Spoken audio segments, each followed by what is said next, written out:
Ya. Ok. Entonces, voy a compartir acá.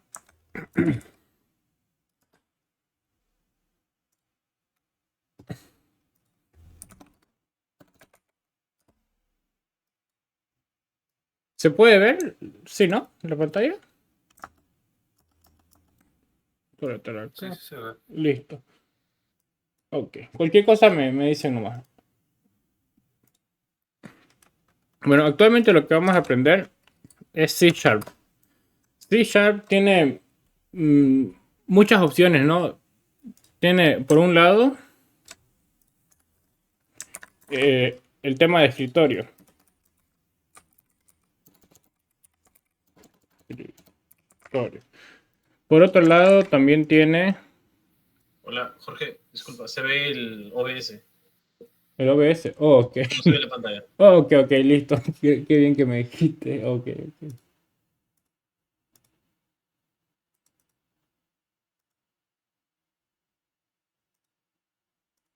Pantalla 3. Listo. Ok.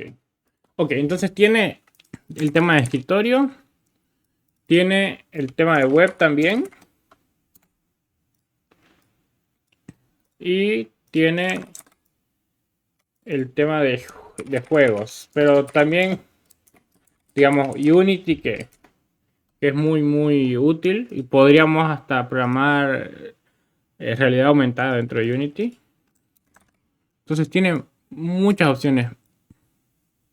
C Sharp al principio era un lenguaje cerrado que lo inventó Microsoft y ya los ingenieros de Microsoft, también Microsoft como tal, se dieron cuenta que no iba a avanzar comparado a otros lenguajes como Java, ¿no? Que al ser mantenido por la comunidad avanzaban mucho, mucho mejor. Entonces decidió abrirlo y ya está el NetCore, ¿no? Que es el C Sharp abierto. Y se pueden hacer ya multiplataformas. Con Net Framework no se puede hacer aplicaciones multiplataforma. Entonces yo por eso considero que C Sharp no es un lenguaje que yo considero que vale la pena aprender, no solo por Revit, porque si yo fuera a aprender Revit de C Sharp solo por Revit, no se los aconsejo. Les aconsejo aprender un lenguaje mucho más fácil como Python. Pero si quieren extenderse, siendo un lenguaje empresarial, van a ver que todas las empresas usan, usan C Sharp por nada más que tienen el respaldo de Microsoft y todos los servicios de Microsoft, ¿no? Que soportan ese lenguaje. Digamos, no es lo mismo desplegar una base de datos Azure con Python que con C Sharp, porque Azure también está desarrollada por Microsoft, entonces es mucho más fácil. Tiene despliegue directo desde Visual Studio.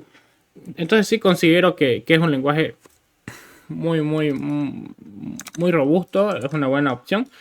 Otra cosa que considero muy importante aprender es JavaScript, pero esto se especializa solamente en programación web. Pero normalmente lo que pasa en la industria, en la AEC, es que vamos primero por el lado de escritorio y luego nos saltamos a web para aprender todo lo que es Forge, ¿no? El tema de visores. Aquí les mostrar visores BIM Forge. Que acá no se conectó, pero a lo mejor nos acompaña luego. Renzo tiene cursos muy, muy buenos acerca de programar tu propio visor. Y no hay limitaciones. Autodesk lo que te presta es un servicio para poder meter tu modelo RBT dentro de tu página web y puedes modificarlo como tú quieras, digamos, ¿no? Con tu código. Puedes crear las funciones que quieras, incluso puedes venderlas. En Rabbit API también puedes crear tus add-ins y venderlos. Pero yo personalmente considero que hacer una aplicación empresarial vale la pena solo si te quieres dedicar a eso, pero no es necesario, digamos, ¿no? Siempre que tengamos una función o algo en mente que vemos que nos puede acelerar el trabajo, con la API es muy versátil, incluso diría que es más fácil que hacerlo con Dynamo, porque en Dynamo es conectar nodos uno tras otro, después de de 2 meses, 3 meses, volvemos y no vamos a aprender o no vamos a poder hacer un debug, que van a ver lo que es un debug dentro de poco. O sea, no hay control absoluto sobre los nodos como lo hay con el código. Entonces considero que es mucho más versátil.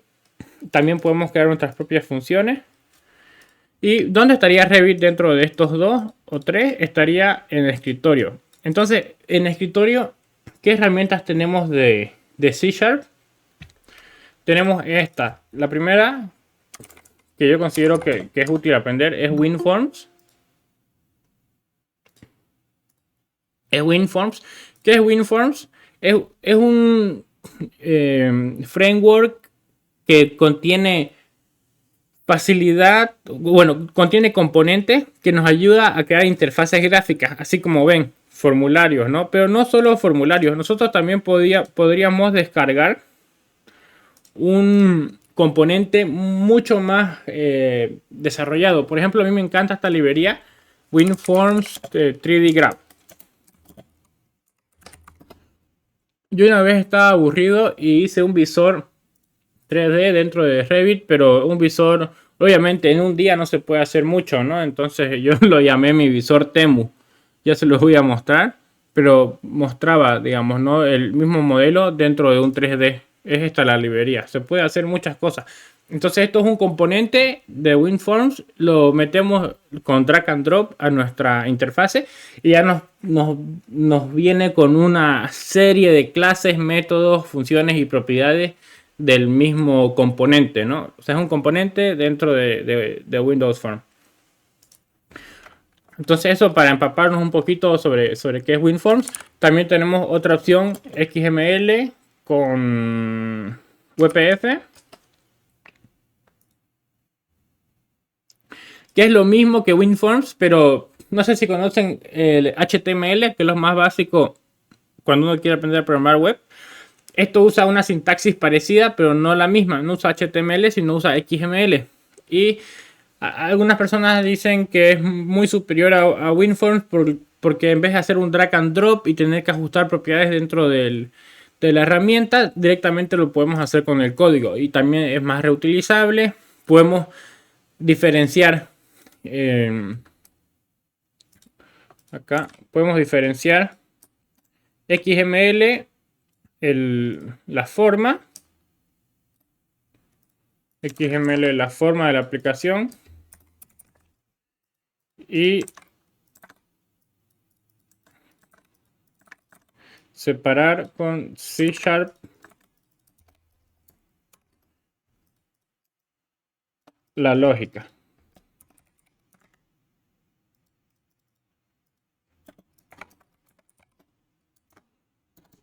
Bueno, creo que es XAML, no XAML. Ok. Eso para empezar. Luego otra cosa que considero que es importante saber de C Sharp es Blazor. Vale la pena aprenderlo. A mí me está encantando. Llevo hace un año más o menos que voy viendo lo que es Blazor. Es una alternativa a programación web con JavaScript, pero con C Sharp. Yo personalmente detesto C Sharp, aunque considero que sí es la mejor forma de programar web. Si vas a ser un programador web profesional, te recomiendo a ojos cerrados ir con JavaScript, React. Pero si lo que quieres es ahorrar tiempo, ya que tienes que aprender C Sharp obligatoriamente para Revit, para programas de escritorio y demás, pues si ya sabes el lenguaje C Sharp con Blazor no se te va a hacer casi nada complicado. Además que es otra ventaja, que C Sharp es un lenguaje mucho más potente que JavaScript. De hecho, JavaScript se dio cuenta y creó TypeScript. En realidad TypeScript lo creó Microsoft también. Pero no se compara para nada con C Sharp. Porque C Sharp tiene algo que es invaluable, que lo vamos a ver igual después, que se llama LINQ. LINQ es una función, bueno, una sintaxis de C Sharp que es muy versátil. Incluso para bases de datos. Funciona demasiado bien.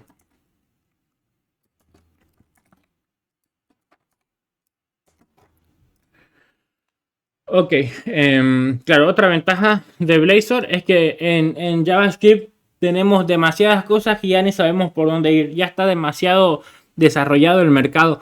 Tenemos por un lado React. Tenemos por otro lado React con Byte. Tenemos por otro lado React con TypeScript. Tenemos Vue, Angular, Laravel. Ya uno entra a una sopa donde no sabe cómo seguir. En cambio, como C Sharp, si bien es obviamente una desventaja que no sea tan maduro, pero al ser relativamente nuevo y más controlado, porque tiene detrás a Microsoft y Microsoft no va a sacar cualquier cosa, sino en función a las empresas o a lo que piden los clientes, es un poco más. Se puede decir que, si bien con JavaScript acelera así, Microsoft acelera así, pero es mucho más fácil de seguir, ¿no? Pero igual, pese a todo eso, obviamente que JavaScript es irreemplazable para la programación web. De hecho, Blazor también permite JavaScript y hay veces que, muy raras veces, pero sí las hay veces que necesitamos inyectar JavaScript dentro de C Sharp. Así que igual no nos libramos. Obviamente que nos podemos librar de aprender React, TypeScript, los frameworks Vue y todo eso, pero de aprender JavaScript no nos podemos librar nunca. Ok. Creo que esa fue una buena introducción acerca de lo que es C Sharp o .NET y podemos ir con un pequeño ejemplo.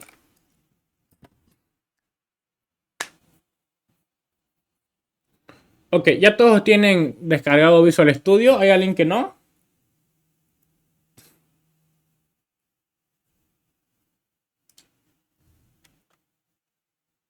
Porque ahorita lo que quiero es que me sigan mientras yo voy haciendo.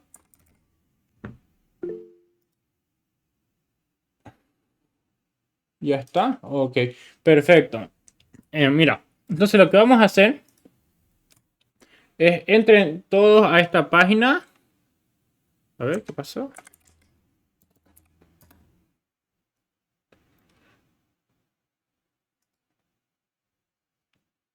Voy a crear acá. Admitir. Una página para ahorita. Page 1 a lo rápido. View site. Ok, aquí lo comparto. Ya. Entonces lo que yo actualizo acá, ustedes van a poder copiar el código. Miren, aquí yo pongo code.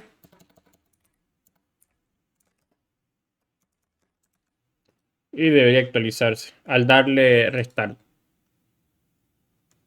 Ahí está. Ok, entonces vamos a ir haciendo así para que sea más fácil. Ustedes vengan, copiar y lo pegan. Ok, entonces yo tengo una carpeta que se llama Learning, que es ahí donde pongo todos los proyectos para explicar, aprender o lo que sea. Entonces, lo primero que hacemos es abrir Visual Studio, crear un nuevo proyecto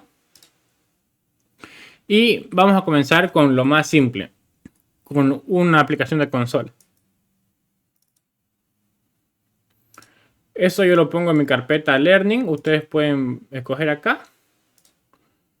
Y lo voy a poner ejemplo 1 de nombre. Le doy Next. Y cliqueamos Do not use top level statement. Esto que quede así. Y le damos a crear.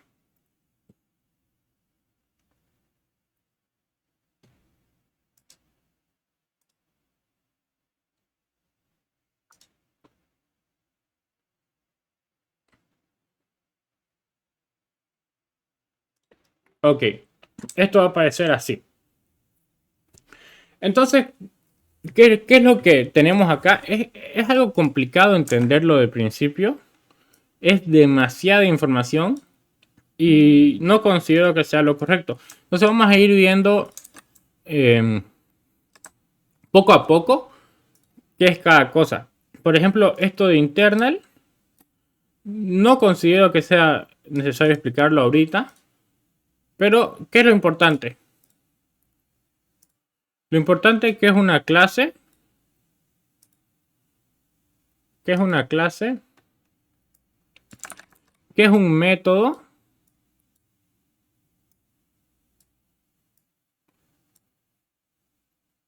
Y qué es una ejecución, por así llamarlo así, ¿no? Esta línea de código que hace. Entonces tenemos una clase programa. Nosotros podríamos tener algo diferente, como una clase persona. ¿Ok? Pero nuestra clase, en este caso, va a ser pública. ¿Por qué? Porque va a ser una clase la que queremos acceder. Digamos, al ser interna, la clase program no es tan accesible como una clase pública, ¿ok? Quedémonos con eso. También existen clases privadas, pero también no considero que sea necesario complicarnos al principio.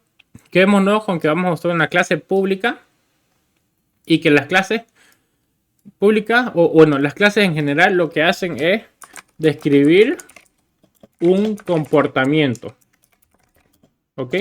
Un objeto.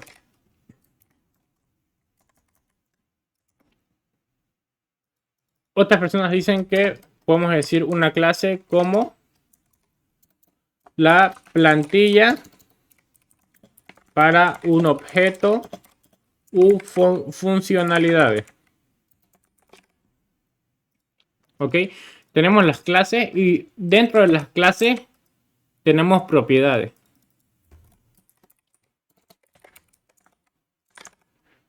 Propiedades como, ¿qué propiedades tiene una clase? Una clase persona. Una persona, porque C# todo se basa en objetos. Entonces pensemos en objetos persona. Un objeto persona va a tener la propiedad nombre. Un objeto persona va a tener la propiedad edad, ¿no? Que son propiedades, son cosas que la persona tiene por defecto. Sin hacer nada, ya las tiene. Todos tenemos un nombre al nacer, porque si no nos llamamos persona, no podríamos identificarnos y tenemos edad. Pero ahí está, yo dije la palabra identificar. Identificar no es una propiedad nuestra, es algo que nosotros hacemos, ¿no? Entonces, al ser algo que hacemos nosotros, es un método. ¿Ok? Un método, entonces puede ser algo como presentarse. Entonces ahí está la diferencia, ¿no? Una clase es lo que encapsula métodos y propiedades. Las propiedades son cosas que tenemos por defecto como nombre y edad, y el método son funciones, ¿no? O cosas que podemos hacer. Por ejemplo, en este caso tenemos una clase consola. Entonces, tenemos una clase consola que viene por defecto creada en Microsoft, que tiene propiedades y métodos. En este caso, la clase consola tiene el método WriteLine.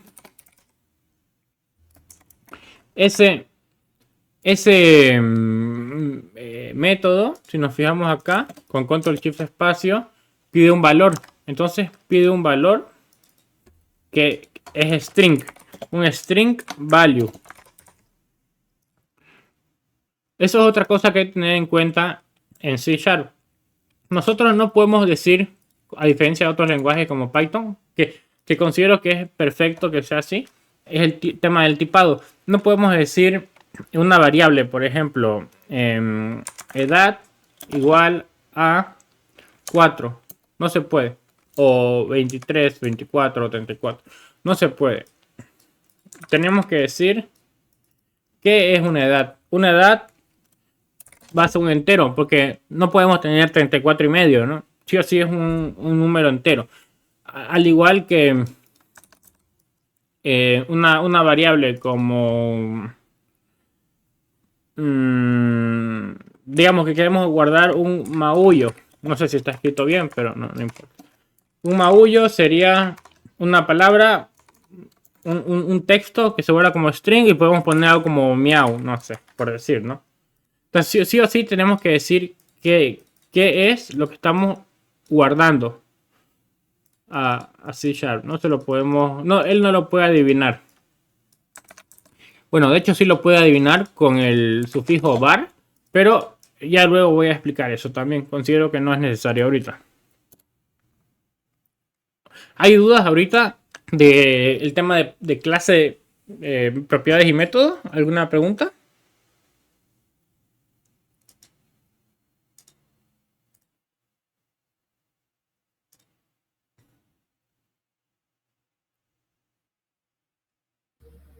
Todo claro. Todo claro, perfecto. Sí, todo claro, Jorge. Ok, entonces vamos a hacer eso. Vamos a crear una clase persona con propiedad y un método. Primero veamos cómo este método es funcional. La clase consola tiene un método writeLine y lo que hace es ejecutar dentro de la consola esa línea.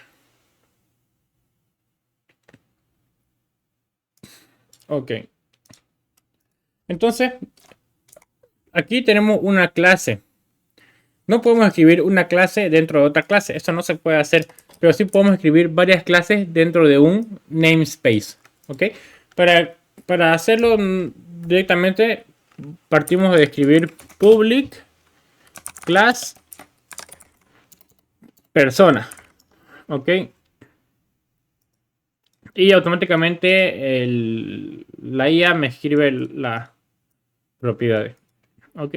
También quedémonos con que get y set es un identificador de que esta propiedad puede establecerse y obtenerse. Digamos, get es para obtener esa variable y set es para cambiar esa variable. Y al ser pública, quiere decir que esa variable va a poder cambiarse fuera de la clase. Pero si la ponemos private, esta variable no se va a poder cambiar fuera de esta clase, de la configuración de la clase. ¿Ok? Y si le quitamos el set, quiere decir que no vamos a poder hacerle un set fuera de la clase tampoco. Habría que definirla acá. Ya vamos a ver más ejemplos donde se utilice esos dos cosas, ¿no? El private y el cuando no queremos un set. Pero ahorita usemos los dos y todo en público. Ok. Entonces ya tenemos todas las propiedades. Y creemos el método presentarse.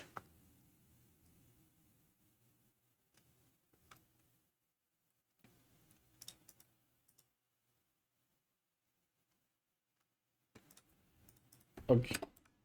Entonces sería algo como...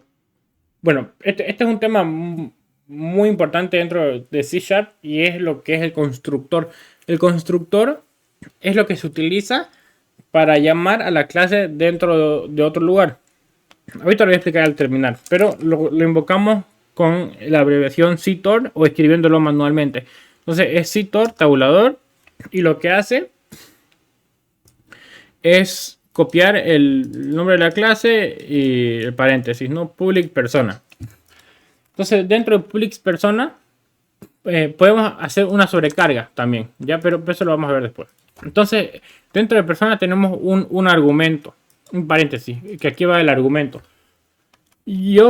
Esta es como una condición. Siempre que yo cree una clase persona, que es lo mismo que instanciar, digamos, acuérdense que esto es una plantilla. Entonces una plantilla se puede usar muchas veces, ¿no? Entonces esta persona, siempre que la invoque o siempre que instancie una persona, voy a pedirle dos cosas. Un nombre y una edad. Y ese nombre que voy a obtener, al hacer ¿qué? Al hacer esto. Persona se va a llamar Javier. Esta variable, que no es este nombre, no se confundan, nada más es cómo se va a llamar la persona que estoy creando. Pero no la propiedad nombre, sino la variable persona, que es diferente. Ok, entonces la persona Javier y tiene que poner new. Y persona Javier y string, no tiene sentido esto, pero me pone Pérez, ok. Yo puedo poner apellido acá. Apellido ya tendría sentido.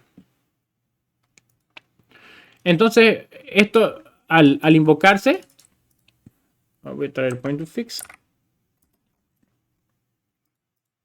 Acuérdense que en un archivo o un proyecto consola, lo único que se lee es esto, lo que está dentro de static void main. Solo se lee este método. Al darle este botón, todo se lee. Esto no se lee si es que no se usa acá. Entonces, ¿qué es lo que pasa? Al invocar una instancia de la clase persona, este Javier y este Pérez viene hacia acá. Viene Javier, viene acá. Y Pérez viene acá. Y ejecuta algo acá. Con ayuda de lo que hay acá o acá. Con ayuda de eso, si es que se invoca dentro. Y se crea una copia.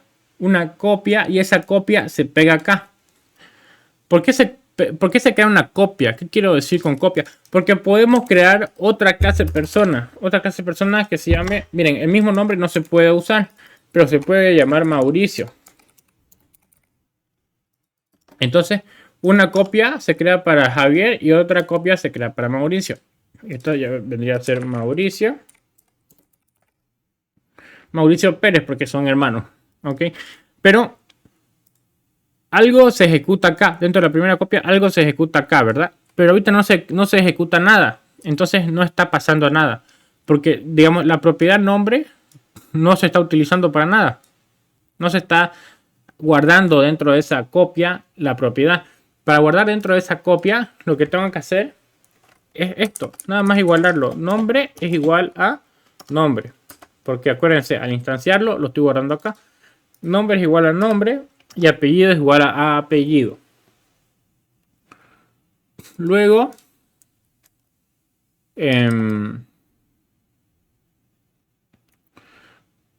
podríamos crear otro método que se llame presentarse, por ejemplo.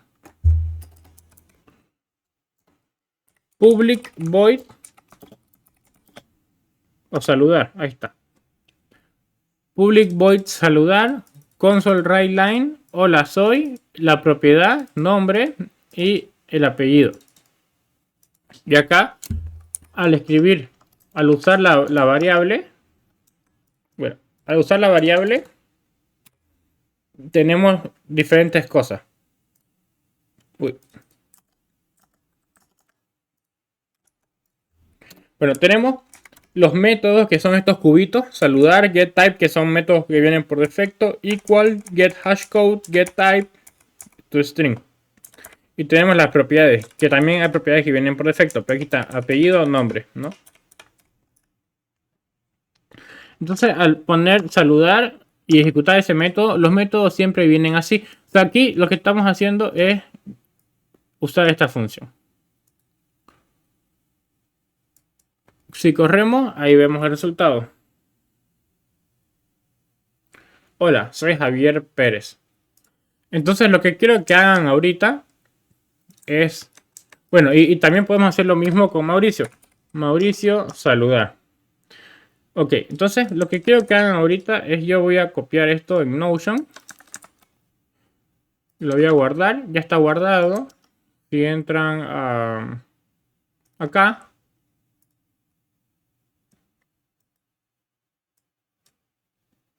Y actualizan, ya debería verse. Y copian y pegan. Me avisan si les resulta.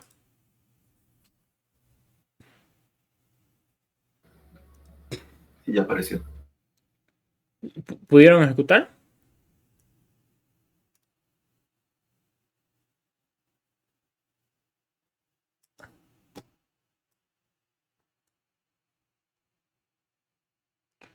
Una pregunta. Cuando hablamos de atributos, ¿necesariamente tiene que tener el mismo nombre de persona? No, no tiene que tener el mismo nombre. Puedes ponerle cualquiera, pero considero que es más fácil, digamos, ¿no? Yo normalmente lo que hago es ponerle así. Nombre. Igual, hay veces que... ¿Qué pasa si yo quiero ponerle con mayúscula? Que no debería porque normalmente todo esto va con minúscula. Pero ¿qué pasa, no? Si quiero ponerle nombre, apellido y es igual. Ahí, en este caso, lo que hago, que esto es un poquito avanzado, para referirme a que yo estoy hablando de esta propiedad y esta propiedad, uso la abreviación this. Así sabe que es de clase. This sabe que es de esta clase. Aquí this, apellido. Entonces this quiere decir este de acá, el de la clase. Pero puedes ponerle lo que quieras, ¿no? Estrictamente hablando. Puedes ponerle acá a S o es S acá y listo. Ya, y aquí sabe. Aquí control shift espacio ya sabe que es S. S es lo que estás pidiendo. Pero si le cambias a nombre, aquí ya se actualiza. String nombre.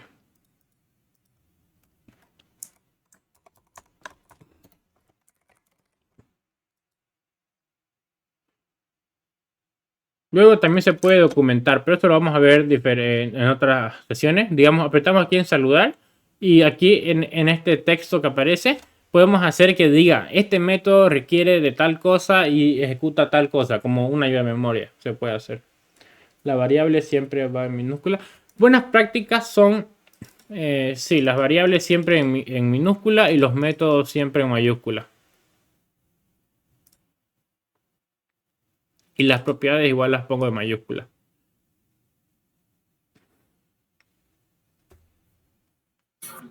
Hola Jorge. Hola. El uso del símbolo del dólar es como usar el F-string en Python. No soy experto en Python, pero sí, puedes usar hola, Ya, soy y seguido el apellido. Es, digamos, un sustituto a hacer esto, mira. Puedes hacerlo de esta otra forma también. Puedes poner hola, soy, más nombre, más apellido.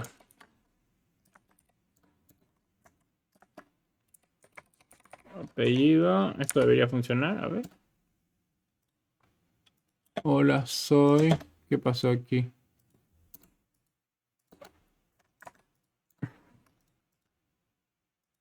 A ver, espera un segundo.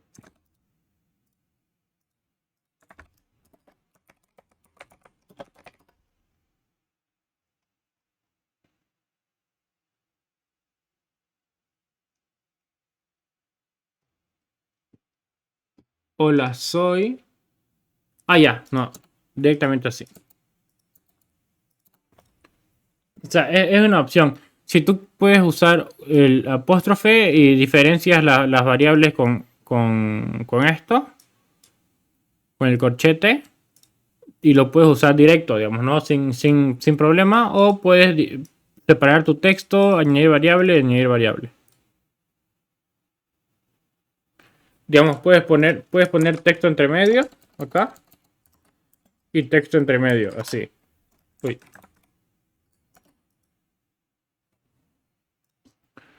Si vamos a ejecutar, ahí sale, hola, soy Javier Pérez, hola, soy Javier Pérez. Digamos, acá hay que tener cuidado porque no hay espacio, ¿no? Entonces, con este otro método es más difícil porque habría que añadirle manualmente un espacio acá, así.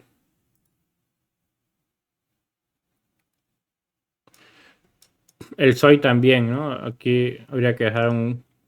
Bueno, pero no sé si eso responde a tu pregunta, Pablo. Sí, Jorge. Ok. Gracias.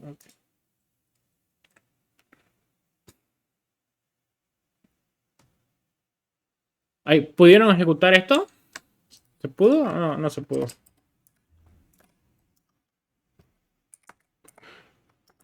Otra cosa, Sí, sí, se pudo. buenísimo. Otra cosa que quiero mostrar es que no es necesario crear un método Javier. No es necesario crear un método, perdón, un método saludar para saludar. Aunque no es correcto, podríamos hacer directamente un console write line, poner Javier, acceder a su propiedad nombre, o poner algo así, ¿no? Es lo mismo. Es más, copiemos esto.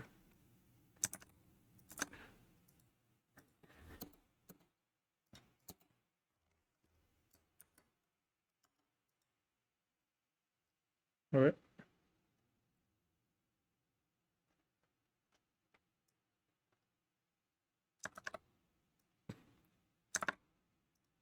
Ya.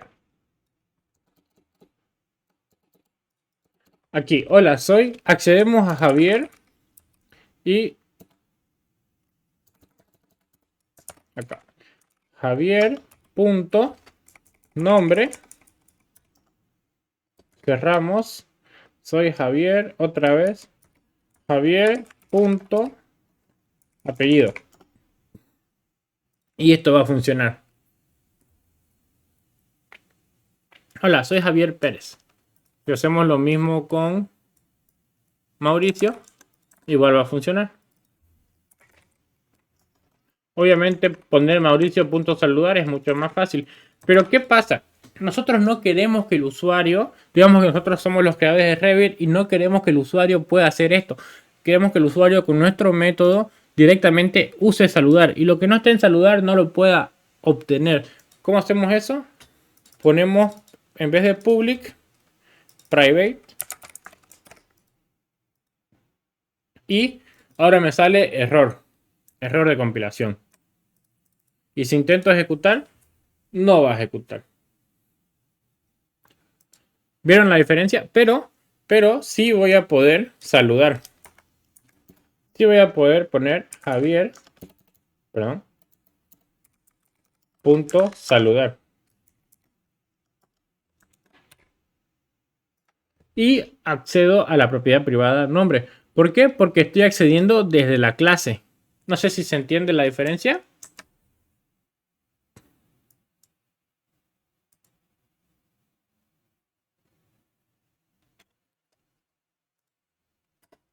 ¿O fue muy rápido? Creo que fue muy rápido, ¿no?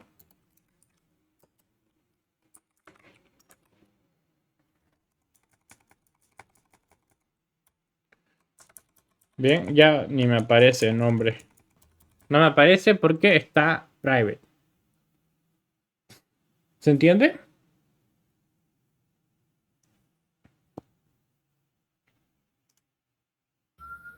Ok. ¿Cómo dices, Álvaro? ¿Está bien? Sí, ya. ¿Pudieron ejecutar? ¿Pudieron copiar y pegar el código de Notion?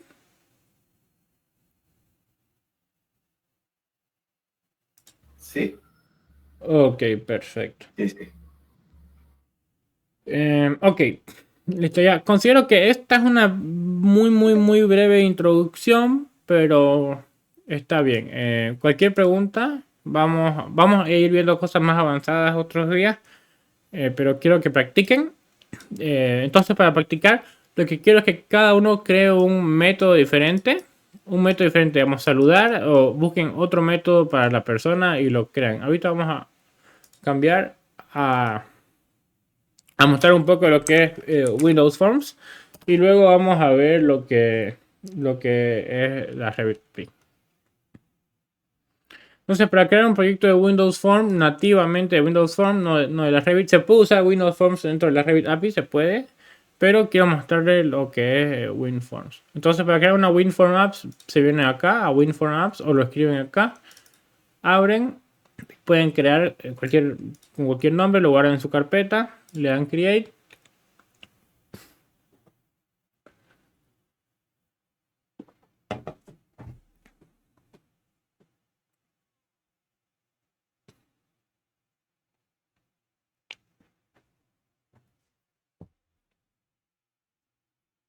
Y aparece este formulario. Este formulario le damos correr y se ejecuta. Dentro de este formulario podemos poner varias cosas como un label. Aquí buscamos un label, por ejemplo, un label. Acá, este label lo podemos cambiar desde acá, text. Jorge, actualizamos. Podemos cambiar más propiedades. O sea, aquí tenemos un montón de propiedades. Por ejemplo, el size, el font style y la caligrafía. Ahí está Jorge, ¿no? Pero también podemos con control C o control C, control V, copia otro o arrastramos uno más. Y le damos View Code. ¿Cómo se hace esto? Clic derecho, View Code o F7. Y podemos acceder directamente level 2. label 2. ¿Cómo sé que se llama label 2? Porque si me vengo acá y me voy a name, ahí está el name, puedo llamarlo como yo quiera. Digamos, quiero que este se llame Javier. Entonces pongo Javier punto la propiedad text, que ya viene por defecto de Windows Forms, y le pondré Javier. Ahora al correr van a ver como este que lo cambié desde el formulario está con Jorge, y como este que lo cambié desde el código está con Javier. Ahí lo vemos, ¿no? Y no solo eso, también tenemos muchísimos más componentes como... Uy, ¿qué pasó aquí? Ya. Tenemos un listbox que se usa mucho en la Revit API, un splitter que es para... Uy, ahí desapareció. Ah, ya, no, el splitter hay que configurarlo desde acá. El splitter es para modificar digamos, dividir y alargar algo como esto, ¿no? Como esto. Esto es un splitter. Esto es un splitter. Exactamente, este mismo componente lo tenemos ahí. Un grid view que uso mucho, el data grid view para crear cosas. Podemos configurarlo desde acá también. Es muy versátil, también desde el código. Bueno, en sí, lo que ahí le damos run y correr. Aquí podemos crear celdas, columnas, filas, etc. Lo que quiero mostrar es que es muy versátil, y es más, si por alguna razón esto no nos satisface, podemos buscar librerías. Por ejemplo, acá ponemos SyncFusion, que es una de los más grandes, WinForms, y tienen un montón de componentes prediseñados para usar dentro de Windows Forms. Un calendario, diferentes botones, switch, y es gratuito. Otro data grid view un poco más elaborado, ya con filtros. Entonces se puede decir que un WinForms basta y sobra, especialmente con la velocidad. Pero si te quieres dedicar a algo más, incluso trabajo en equipo, tener más control de los componentes, sí recomiendo un WebPF, pero con WinForms es muy potente. Siguen haciendo productos para WinForms y tiene muchísimos años. Es mucho más viejo que WebPF, que Avalonia y todas las demás interfaces que están más nuevas, ¿no? Entonces solo quería mostrar eso. Esto lo podemos inyectar en Revit API y usar con total facilidad. Ahora vamos a irnos a la Revit API. Voy a cerrar todo otra vez. Solo era una breve introducción, ya luego lo vamos a ver más a fondo. Y para crear un proyecto en Revit API, le vamos a crear New Project.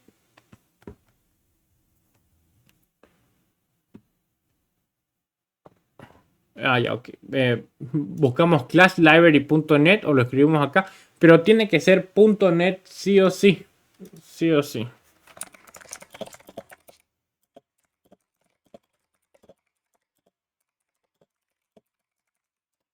Entonces le damos acá Class Library, le damos Next.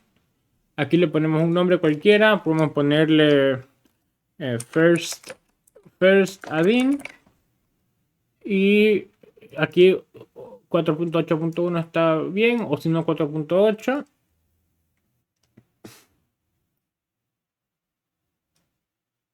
Luego, con respecto a C#, antes que me olvide, después voy a ir publicando y también vamos a ir repasando en siguientes sesiones temas mucho más avanzados como polimorfismo, herencia y más temas de programación orientada a objetos que vamos a ir utilizando en Revit. Pero hoy que no vamos a ver cosas muy complicadas, pienso yo que sí es más didáctico mantenerlo simple, por lo menos en la primera sesión. Ok, entonces lo que tenemos acá es algo muy sencillo, una clase 1 hecha por defecto, pero no quiero que mi primera DIN se llame clase 1. Entonces lo que voy a hacer es renombrarlo. Le voy a poner Por ejemplo, basic command, que va a ser comando básico. Aquí parece que se glitcheó. Ok, le damos yes. Ya, entonces lo primero que tenemos que hacer es habilitar las transacciones. Entonces venimos acá, transaction. Allá, no va a saber qué es una transacción porque no sabe qué es Revit. Digamos, Visual Studio no tiene por qué saber qué es la Revit API. Entonces para hacer eso hay que añadirle las referencias. Nos venimos a referencia, añadir referencia y buscamos en browse. Tenemos que venirnos a this PC, al disco local C, Program Files, Autodesk y a la versión de Revit que vamos a usar, en mi caso de la Revit 2024, y buscamos Revit API, aprieto R, mantenido, R. No quiso funcionar, ya, sino Revit API, este de acá, bueno, esta es una, Revit API UI y la otra es Revit API, con control mantenemos las dos, las añadimos y van a aparecer acá, le damos OK. Luego tenemos que apretar las dos con control y cambiar copia local a falso. ¿Por qué? Porque Revit ya sabe que es Revit. En cambio, Visual Studio no conoce Revit. Entonces lo que hacen estas referencias es inyectar una copia temporal dentro del código para que reconozcas las clases, los objetos de Revit API. Pero al devolverlo no hay que sobrecargarlo lo que ya tiene, ¿no? Entonces prácticamente es por eso. Entonces primero vamos a habilitar una transacción.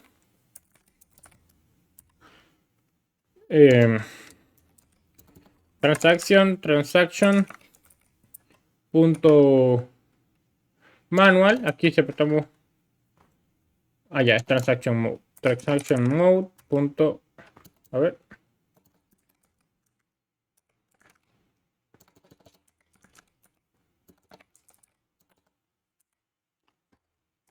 Acá, Transaction Mode. Al apretar Transaction Mode se me activa automáticamente el Using Autodesk Revit Attribute. Si no lo tienen, escríbanlo. Y punto manual. Ahora, si no entienden qué es esto, no me pregunten a mí, pregúntenlo a la documentación. No, pero sí, es broma, ¿no? Pregúntenme a mí también. Pero buscan Transaction y les tiene que aparecer. A ver. Transaction. Y aquí. No, pero esta es la transaction, ¿no? A ver, creo que. Si me voy a Transaction Mode. Ya. Es un enum.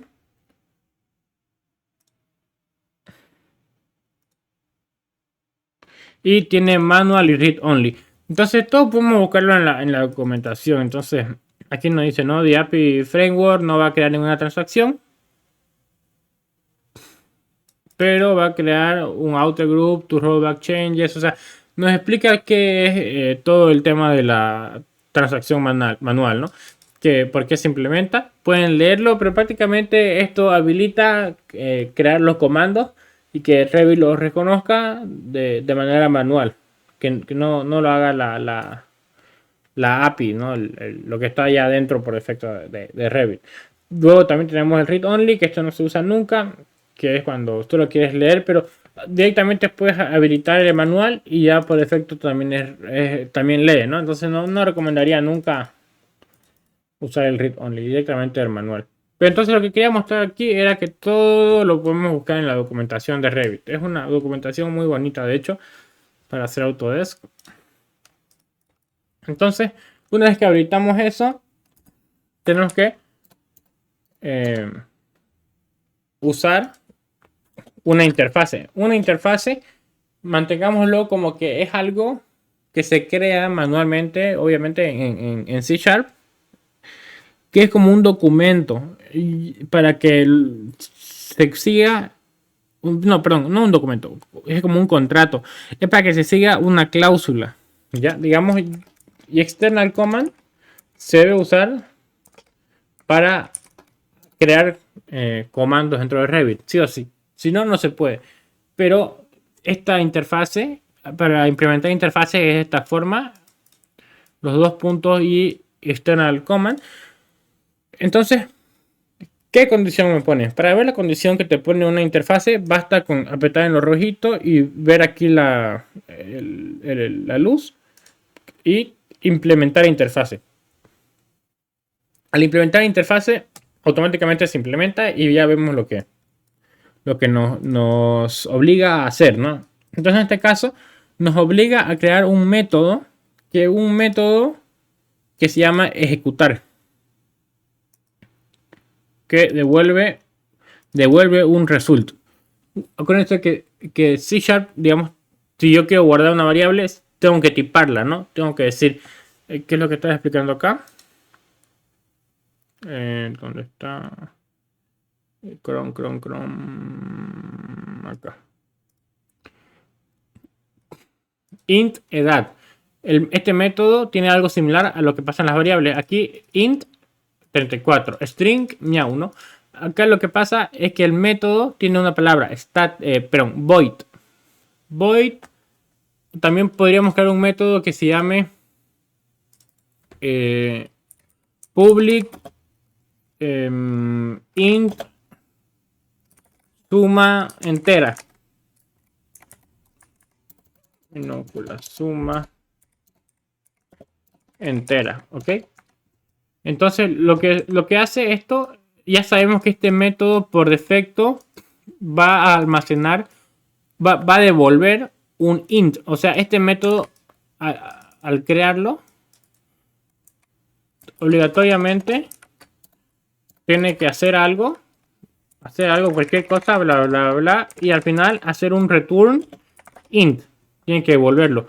Porque ya estamos diciendo que es un int, ¿ok? Y luego esto lo podemos usar de esta manera. Dentro del código en otro lugar. Podemos poner un int y creamos la variable int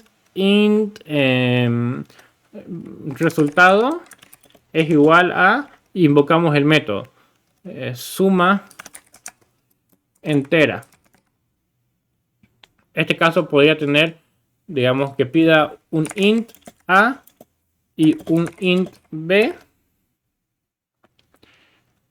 y aquí podríamos poner suma entera a más b, ¿no? Y aquí lo que haría el bla bla bla sería la lógica para sumar. Perdón, aquí no es a más b, aquí es a, b, ¿no? Entonces lo que me refiero es que un método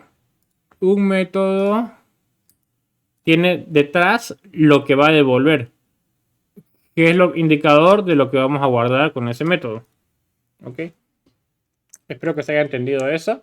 ¿Alguien no lo entendió? Igual lo vamos a ver dentro del código, así que no se preocupen.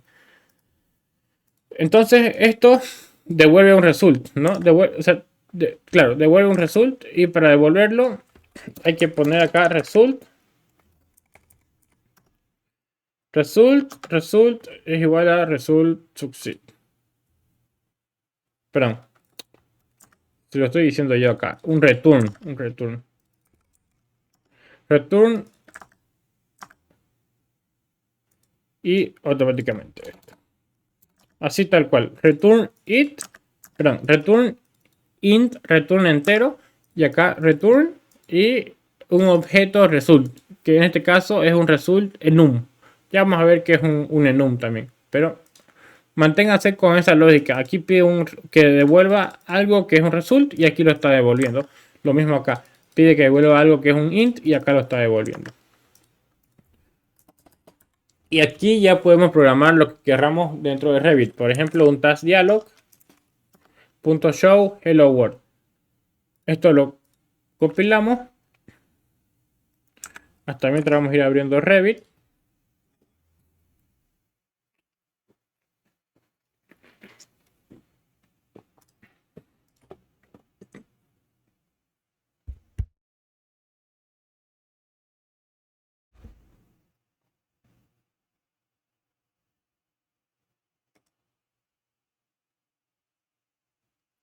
Hasta ahorita todo se entiende.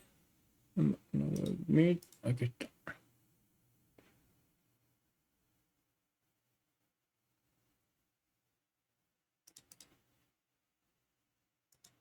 ¿Me escuchan?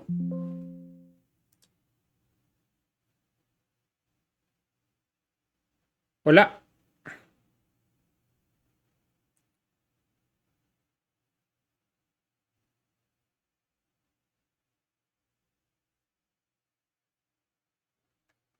¿Se cortó?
¿Me escuchan?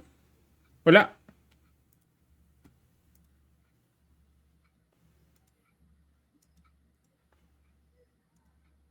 Hola.